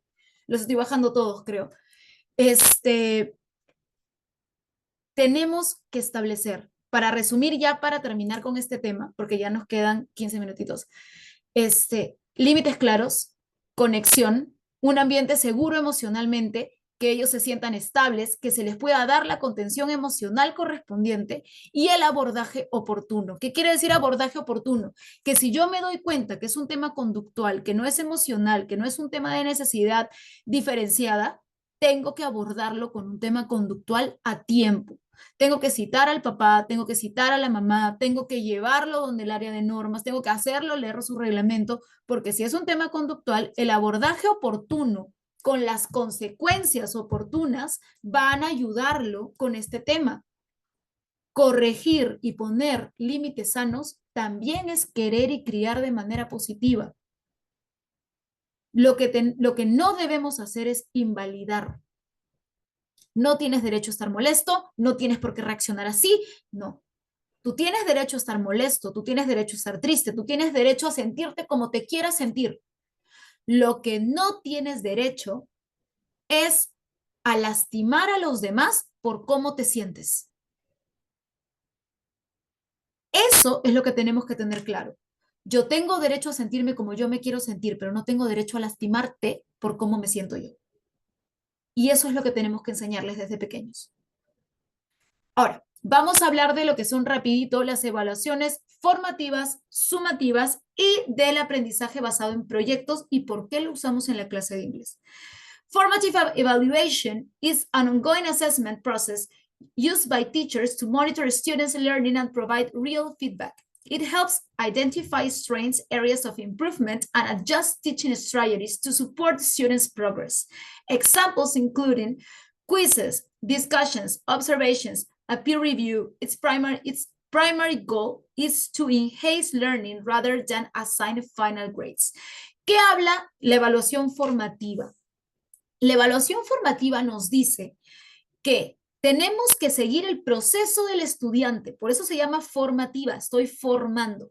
Voy a ver su proceso, voy a hacerlo trabajar de manera colaborativa, voy a permitirle desarrollar esto de manera colaborativa, voy a permitirle desarrollarse durante la clase y voy a evaluar ese progreso de aprendizaje durante la clase. ¿Cuál es la diferencia entre la formativa y la sumativa? La formativa me va a ayudar monitoreando el progreso de cómo trabaja, si trabajó, si investigó, si no investigó, si hizo, si no hizo, etcétera, etcétera. La sumativa es el resultado que yo voy a ver en una hoja. Por ejemplo, hoy día en mis redes sociales coloqué una encuesta porque me tocó corregir exámenes diagnósticos. Las diagnósticas se hacen, por lo menos en la institución en la que yo trabajo, con la finalidad de medir cómo el estudiante ha evolucionado durante este trimestre, cómo empezó, cómo estuvo al medio y cómo terminó. Yo he escuchado ambas versiones. Una me dice, un examen no hace el conocimiento, tú no puedes determinar por un examen si el alumno aprendió o no aprendió. Por otro lado, me dicen sí, porque si ha aprendido y esto es algo que ha hecho toda la unidad y ya lo sabe, entonces no tendría por qué haber problema con que lo haga de nuevo y así constatamos que realmente lo sabe. Entonces, abro debate. ¿Ustedes qué opinan? Eso hice en mis redes, abrí debate. ¿Ustedes qué opinan? La diagnóstica de final, de salida, ¿realmente me dice a mí si ese alumno aprendió o no? Los leo en el chat. Un poco de controversia.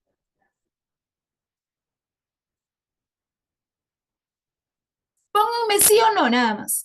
La diagnóstica de final me puede decir a mí si ese alumno realmente aprendió o no aprendió.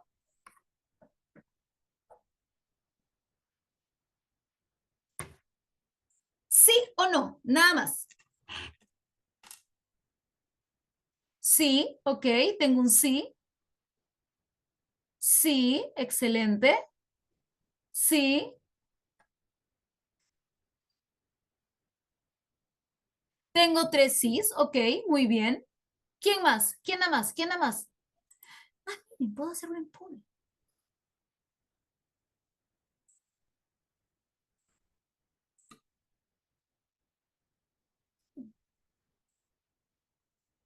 Sí, sí, sí, sí, sí, sí, sí, sí, sí. Ok, I don't think it's that easy. Muy bien, sí. Sí, ok.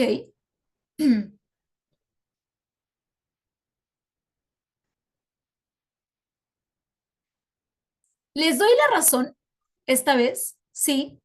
Sí nos puede dar una idea de cómo el alumno está saliendo o ha evolucionado en su aprendizaje. Pero, ¿qué hace esta diagnóstica ideal para poder evaluar un aprendizaje? Que no es teórica. Si yo le pusiera al alumno un examen teórico, no sería realmente una diagnóstica de aprendizaje, porque sería memorística. Para que sea una diagnóstica que realmente me diga a mí si este alumno aprendió o no aprendió, tiene que ser de aplicación.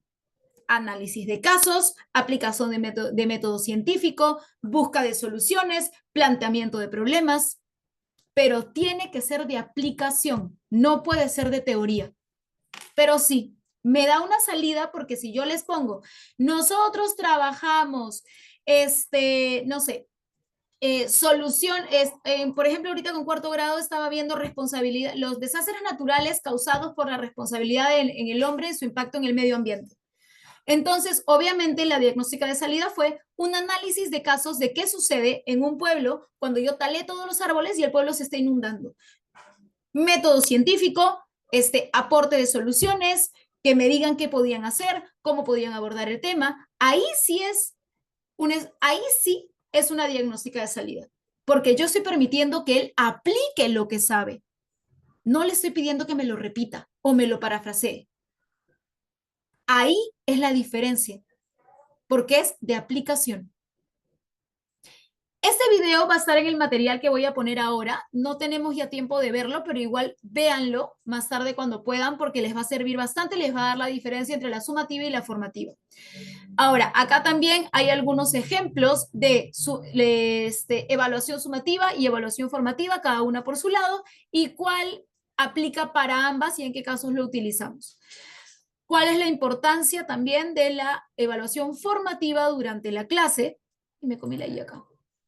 Y vamos rapidito a abordar lo que es el aprendizaje basado en proyectos. It's an evaluation method where students apply their knowledge and skills to develop a meaningful project that addresses a real-world problem or challenge. This approach focuses on hands-on student-centered learning, allowing learners to demonstrate their understanding through research, creativity, collaboration, and critical thinking. Projects can take various forms, such as presentations, reports, models, multimedia, products, and typically are typically completed over the extended period. This type of assessment provides a comprehensive view of students' learning by emphasizing both the process and the final product, fostering deeper engagement and practical application of concepts. ¿Qué quiere decir esto? Que cuando nosotros los hacemos involucrarse en el proyecto, estamos involucrando todas sus capacidades. Y cuando ellos tienen que presentar este proyecto, les estamos dando la manera más óptima de aprender, enseñando. ¿Se acuerdan que les conté lo que hice con las maravillas del mundo antiguo? Que hicieron models y se lo explicaron a primer y segundo grado. De esa manera, ellos no solo se involucraron con el proyecto, sino que fueron capaces de transmitir esta información a sus compañeros más pequeños. Estaban totalmente involucrados. Obviamente, esto no se hace en un día. El aprendizaje basado en proyectos tiene que ser progresivo.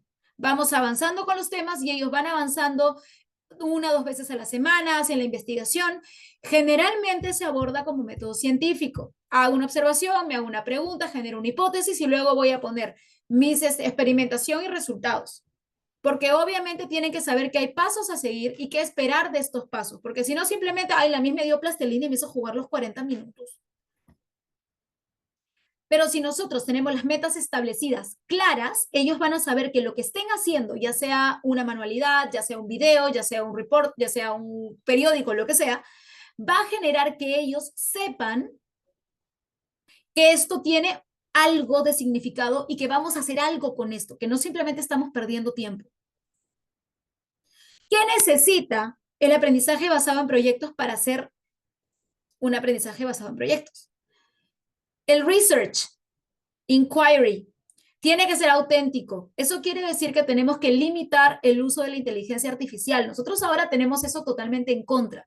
La inteligencia artificial lo que hace es que nuestro cerebro no piense, no tenga la necesidad de pensar.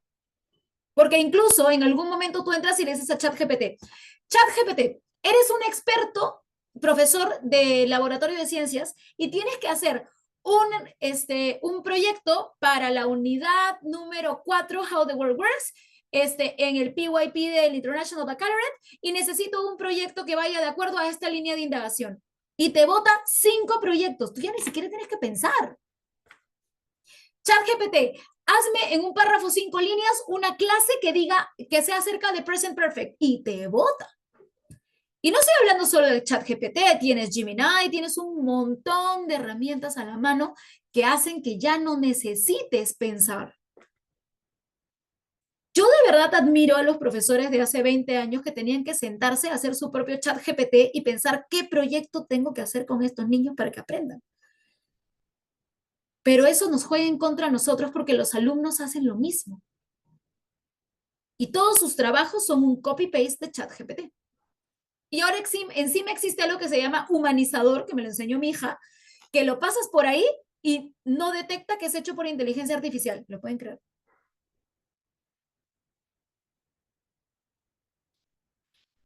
¿Es posible que los estudiantes utilicen critical thinking? Claro que sí. Porque tú puedes darles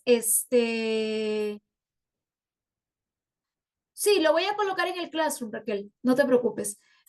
Tú puedes generarles la curiosidad y la capacidad de análisis con estímulos diferentes. Puedes generar un roleplay, puedes generar una situación, les puedes poner fotos, les puedes poner video. ¿Y cómo generamos el pensamiento crítico? ¿Cómo lo incentivamos? Con las rutinas de pensamiento. ¿Qué veo? ¿Qué creo? ¿Qué me pregunto? Es más, tú buscas en Google rutinas de pensamiento y te van a salir por lo menos 21. Tienes la del puente, tienes el qué veo, qué pienso, qué me pregunto. Tienes una que se llama antes pensaba, que tú llenas la primera línea antes de empezar la clase y luego cuando terminas y ahora pienso. Luego de la clase, ¿en qué cambió tu forma de pensar? Tienes un montón de rutinas de pensamiento que puedes establecer dentro de tu lesson plan que te van a ayudar a despertar ese pensamiento crítico en tus estudiantes.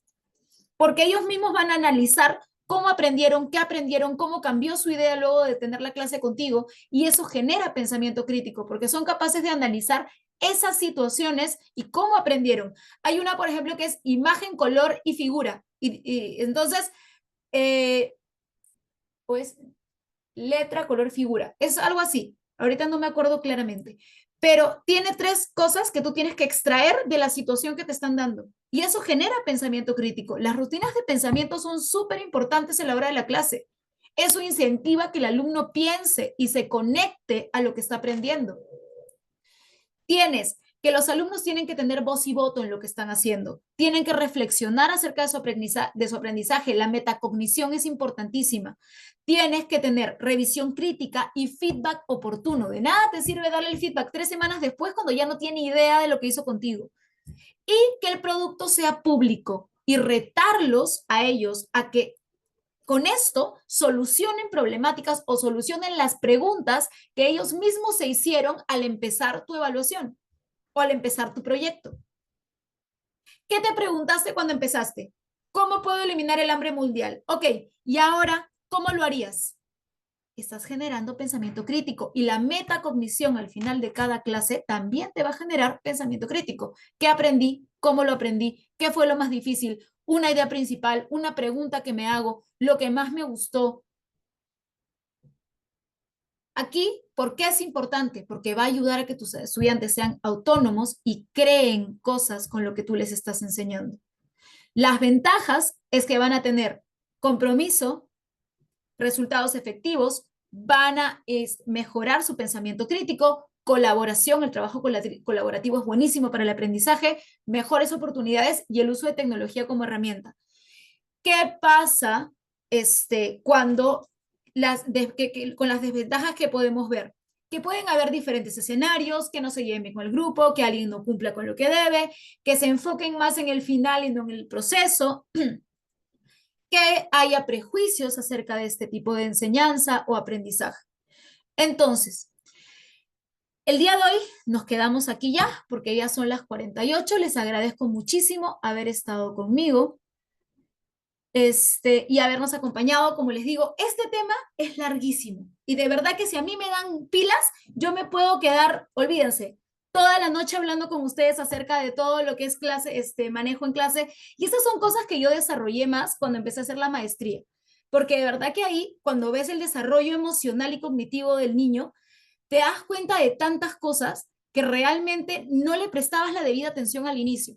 Entonces, las dejo hoy con esto, voy a colgar igual el material y el Forms lo voy a colgar el día de mañana temprano para que ustedes puedan desarrollarlo hasta, supongo yo, el día martes, porque por ser fin de semana asumo que les darán hasta el martes o miércoles para que puedan resolverlo. Entonces, chicos, me encantó estar con ustedes en nuestra última clase. Muchísimas gracias, de verdad, por estar conmigo, por acompañarme, por haberse quedado hasta el final. Hemos terminado muchísimas personas y yo feliz de haber estado con ustedes. Así que ya saben, cualquier cosa, estamos en comunicación, cualquier cosa, cualquier duda que tengan, yo feliz de atenderlas, de conversar un ratito con ustedes y espero que el curso les haya sido de ayuda y les haya disfrutado.